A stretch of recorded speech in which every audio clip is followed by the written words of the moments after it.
kung ano-ano na lang na ginagamit na dahilan para lang kontrahin yung impeachment laban kay Sara Duterte. Di ba po? Talaga tong mga DDS vlogger. US dollar. $1 equals 60 pesos and 10 centavos. Tapos, impeachment pa din ang against Vice President, the Vice President, even as rising inflation and a record low peso hit Filipino consumers. In this economy, the peso is now at 60 pesos to the dollar. Now what? Sabi ni Dr. J.C. Punong Bayan, Assistant Professor at the UP School of Economics, may winners, may losers. Sa weakening peso, a weaker peso is not automatically bad news for everyone, anya. In principle, it helps. Nagbabagang mga balita at pagtalakay sa mga isyu ng lipunan. Bulsa! Opinyon, banat at paglalantad sa katotohanan. Bulsa! What you see is what you get. You decide. Hello po mga kababayan, si Dante Maravillas. Ito mga DDS vlogger. Si Atty. Regal Oliva. Kung ano-ano na lang na ginagamit na dahilan para lang kontrahin yung impeachment laban kay Sara Duterte. Pati yung pagbagsak ng value ng peso against the dollar, ginamit ng justification. Ganun ka desperado ang kampo ng mga Duterte. Kung ano-ano na issue ginagamit para lang i-discourage yung impeachment trial laban kay Sara at manatili misteryo si Mary Grace Piatos. Ano naman kinalaman ng pagbagsak ng value ng peso laban sa dolyar para itigil ang impeachment? Di ba po? Talaga tong mga DDS vlogger. US dollar. $1 equals 60 pesos and 10 centavos. Tapos, impeachment pa din ang nasa utak ng Kongreso. Gago lang. Nakakuha ng rason para batikusin yung impeachment ni Sara Duterte. Ginamit pati yung pagbagsak ng value ng peso. Talaga itong mga DDS influencer po. Yan sabi dito. Lawyer Attorney Regal Oliva took to social media to criticize the House of Representatives for prioritizing the impeachment of Vice President Sara Duterte over the country's worsening economic state, highlighting the Philippine peso's drop to 60 pesos and 10 centavos per US dollar. Oliva questioned the lawmakers' focus, posting $1 equals 60 pesos and 10 centavos. Tapos impeachment pa din ang nasa utak ng Kongreso. Gago lang. The statement comes as the House Committee on Justice continues its mini trial on several impeachment complaints against Vice President, the Vice President, even as rising inflation and a record low peso hit Filipino consumers. Oliva, a known supporter of the Vice President, suggested that the government should focus on stabilizing the economy rather than pursuing political ouster moves.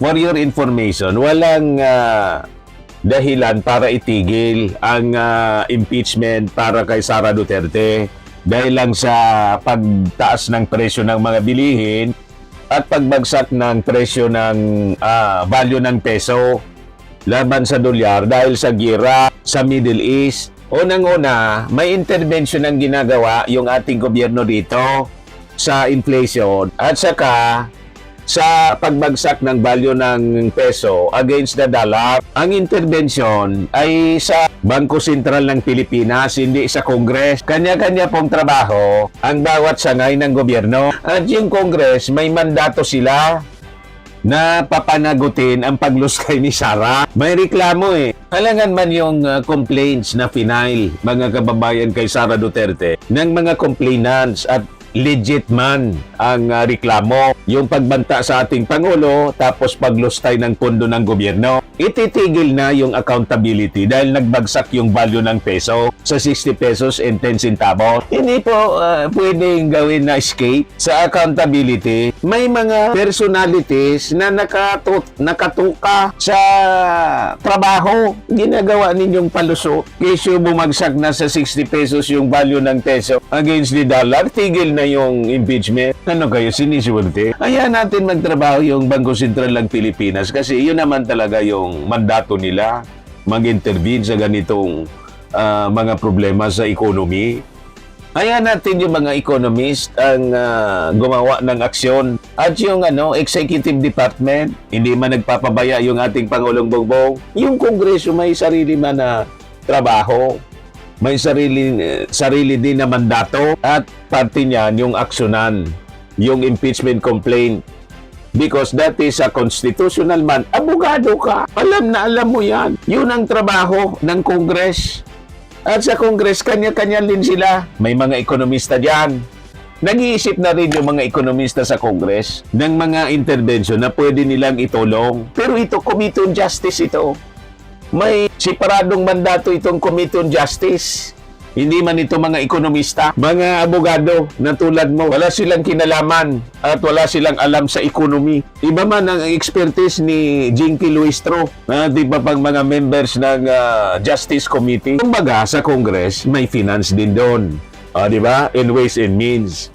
Siguradong may mga iniisip na silang intervention. But meantime, gumagalaw na rin yung ating Pangulo at mismong yung Bangko Sentral ng Pilipinas. Gumagawa lang kayo ng palusot para i-shield si Sara Duterte sa pananagutan. Lahat na lang ginagamit ninyo para hindi mapanagot si Sara Duterte. More na dapat siyang mapanagot. Kasi ang involved dito, mga kababayan, yung pondo ng bayan na dapat magamit sana sa ibang mga importanteng bagay. Imagine, yung mga pinagkagastosan, puro chichirya, na itulong na sana yon. Mga kababayan ay dagdag sa mga ayuda para sa ating mga mamamayang Pilipino na nangailangan ngayon. Napunta lahat sa chichirya. At imagine yung safe house lang, 1 million safe house. Yung isang rininda ni Sara, 250,000 per night. Kung ano-ano mga palusot ang ginagamit ninyo para lang hindi mapanagot si Sara Duterte. Ito, sabi dito sa balita ng Rappler, in this economy, the peso is now at 60 pesos to the dollar. Now what? Sabi ni Dr. J.C. Punong Bayan, Assistant Professor at the UP School of Economics, may winners, may losers. Sa weakening peso, a weaker peso is not automatically bad news for everyone, anya. In principle, it helps our exporters. When the peso depreciates, Philippine goods and services become cheaper in the eyes of foreign buyers. The IT, PBM sector, which earns in dollars, benefits overseas Filipino workers sending money home. See, the remittances stretch further in peso terms. May talo, may sa economy, ganun talaga. Sa economics, may talo, may panalo. Yung mga exporters, panalo. Yung mga OFWs, panalo din kasi dollar yung sweldo. Mataas yung value ng dollar. At saka mga kababayan, kinausap na rin ang ating Pangulong Bongbong Marcos kasi siyempre, dependent tayo sa mga imports. Kaya comes now the inflation. Kinausap na din ng ating Pangulo na at least niya sa loob ng 2 months, i-maintain pa rin yung presyo ng mga bilihin. Kasi siyempre, na-produce na rin yon sa mababang inputs na binili ng mga manufacturers. So, in 2 months time, mga kababayan, kausap niya yung mga producers, mga manufacturers. Nag-promise sa ating Pangulo na i-maintain yung presyo. Pero dito sa gasolina, siyempre, tumaas yung presyo sa world market. Hindi natin yon kontrolado. Importante sa atin ngayon, magkaroon tayo na sufficient supply na hindi tayo mawalan para hindi mag-stop yung operations ng ating sektor ng transportasyon. At siyempre yung mga industries. Ginagawa na rin ng paraan ng ating Pangulo negotiating with other countries na hindi apektado nito ang giyera sa Middle East. So may mga intervention. Nagsasamantala kayo. Ginagamit ninyo itong issue sa krisis para lang makalusot si Sara. Huwag ganun. At ngayon nga mga kababayan, may magandang development sa balita kay Trump. Ito, kalalabas pala na balita. Trump considers ending Iran operations as US eases oil sanctions. Donald Trump said that he was considering winding down military operations against Iran as the United States temporarily eased sanctions on Iranian oil shipments to stem a global supply crisis. Di ba? Yan yung announcement ni Donald Trump. We're getting very close to meeting our objectives as we consider winding down our great military efforts in the Middle East with respect to the terrorist regime of Iran.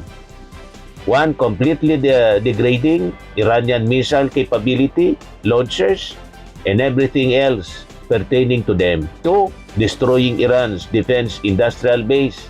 Three, eliminating the Navy and Air Force, including anti-aircraft weaponry. Four, never allowing Iran to get even close to nuclear capability, in always being in a position where the USA can quickly and powerfully react to such situation should it take place. 5. Protecting the highest level our Middle Eastern allies, including Israel, Saudi Arabia, Qatar, the United Arab Emirates, Bahrain, Kuwait, and others. The Hormuz Strait will have to be guarded and policed as necessary by other nations who use it. The United States does not. If asked, we will help these countries in their Hormuz efforts, but it should not be necessary once Iran's threat is eradicated. Importantly, it will be an easy military operation for them. Thank you for your attention to this matter, President Donald Trump. At pag naayos na to, mga kababayan, natapos na yung conflict, babalik sa dati po yung presyo ng petroleum, pati yung value ng peso natin. Tataas uli. Ganon lang yan. Ito, pakinggan natin yung sabi, interview ito ng One News, isang economist. Pakinggan natin, economist, para credible. Hindi yung tulad ni Atty. Oliva, abogado. Wala man, expertise siya sa economy. Di ba? Dito tayo sa mga expert makinig. Dali lang. What needs to happen for the peso to recover, John? Well, for the peso to recover, since, again, I have to emphasize this one, that what's going on with the peso right now, the depreciation, is not really a speculative attack. It is actually emanating from an external shock, which is not within our control. So, Not within our control.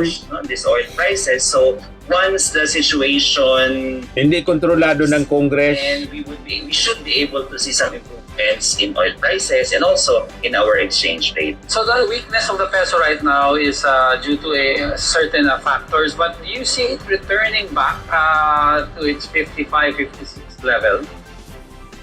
Well, at this point in time, there is still runway for the peso to go back, and especially when the situation improves. And second, di ba? the May Philippines pag-asa also intervenes mag-recover. to manage the effects of this depreciation on both importers and exporters. Again, PSP is in a tough balancing Yes, act that's right. of putting the welfare of importers, Trabaho yan ng OFW BSP. dependent households, Yung and intervention. exporters, so that after this Hindi ng Congress. conflict, then economic intervention within our control might be able to put back the exchange rate to the 50s level. Yeah. That's what I wanted to ask you, intervention. Di ba? Yung intervention po, mula sa ating Bangko Sentral, walang kinalaman dyan yung Justice Panel ng Congress. Kumbaga, may legislation na kailangan na may separate na panel na handle yan, yung finance at ways and means ng Kongreso. Hindi yung Justice Panel na ang trabaho, itong impeachment complaint laban kay Sara Duterte. Kanya-kanyang nakatukang trabaho po, Atty. Oliva. Ginagamit ninyo yung issue para i-shield si Sara Duterte. Huwag ganon. Sablay. Mga kababayan, itong mga pinagsasabi nitong DDS influencer na si Atty. Oliva, inuuto mo kami. Kung mo abogado ka, kala ninyo, hindi kami nakaintindi sa economics. Na ang trabaho niyan ay separado sa trabaho ng Justice Panel ng Kongreso. Kanya-kanyang mandato po. Ayan man lang po, mga kababayan. Ako po si Dante Maravillas. Bye-bye. God Fairmax bless. Firming and Lifting Cream, pinapahid po sa mga pulses in affected area. Mainam po sa paninigas ng mga kaso-kasuan. Ito naman po, Automax Radiant Serum. Sa mukha naman yung application, anti-aging po siya. You will look 10 years younger than your age. Sa mga cancer patients naman po, baka lang gusto ninyo itong itry. Ning siya red mixed fruit drink. Hindi mo po siya gamot, food supplement siya. Kaya lang, gawa siya mga kababayan sa goji berry. Yung goji berry may anti-cancer properties. O ngayon, yung mga inquiries ninyo, dumiritso na lang kayo sa aming messenger sa Facebook para masagot namin agad. Ayos pa? Ayos na ayos niya, Mr. Maravilla. Sa mga nagana po ng malinis and spacious fitness gym, pumunta lang po kayo sa aming Colossal Fitness Gym. May Grab ka rental din po kami. But anyway, ito po pala yung aming bagong product na binibenta online. I am worldwide amazing pure organic barley powdered drink mix from Australia. Negosyo to ng aking anak na architect entrepreneur Riz Maravillas. Ayan po. Kontakin na lang po ninyo siya, Riz Maravillas on Facebook. Ang mga health benefits niya, boost immunity, improves digestion, enhance energy levels, packed with antioxidants, prevent cancer. Ito naman po yung bago naming product na binibenta online. Eye Glow Serum, whitening po siya. Tingnan ninyo yung epekto sa aking anak na architect before and now. Yung mga inquiries po ninyo, dumiretso na lang kayo sa kanyang Facebook account, Riz Maravillas.